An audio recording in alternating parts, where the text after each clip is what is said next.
अंतर्राष्ट्रीय महिला दिवस की बहुत बहुत शुभकामनाएं। और आप लोगों के द्वारा जो हमेशा ये सम्मान हम लोगों को दिया जाता है, इसके भी हम सभी आप लोगों के बहुत बहुत आभारी हैं। और अंतर्राष्ट्रीय स्तर पर महिलाओं की स्थितियों में सुधार लाने के लिए आज के दिवस का बहुत बड़ा योगदान है। जैसा भाई सब बता रहे थे, मैं वहां से लगातार सुनते आ रही थी। और इन चीजों पर भी प्रकाश डालना जरूरी है। कोई दिवस हम मनाते हैं तो क्यों मनाते हैं, ये पता होना बहुत जरूरी है। तो आपने ये चीज बताई, इसके लिए बहुत बहुत धन्यवाद आपका।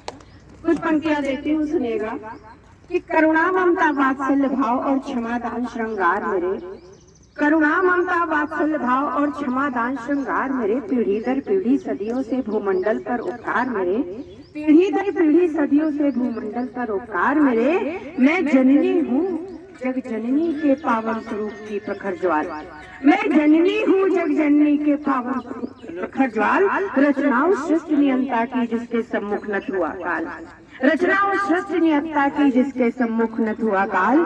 मैं ही दुर्गा, मैं ही राधा, मैं सावित्री, मैं सीता हूँ, मैं ही दुर्गा, मैं ही राधा, मैं सावित्री, मैं सीता हूँ। लहताल छंद गति लिए हुए मैं ही दिनकर की कविता हूँ, लहताल छंद गति लिए हुए मैं ही दिनकर की कविता हूँ। अरे सूरज की रश्मि किरण हूँ मैं, सूरज की रश्मि किरण हूँ मैं, चंदा की शीतलता मैं हूँ, हिमगिरिका हूँ तुंग शिखर गंगा की निर्मलता मैं हूँ, हिमगिरिका हूँ तुंग शिखर गंगा की निर्मलता मैं हूँ। मैं ही भारत के भाल बिंदु पर स्वाभिमान की बिंदिया हूँ, मैं ही भारत के भाल बिंदु पर स्वाभिमान की बिंदिया हूँ। और झांसी की रानी का गर्जन इस भरत भूमि की बिटिया हूँ, झांसी की रानी का गर्जन इस भरत भूमि की बिटिया हूँ। आप सभी को बहुत बढ़िया।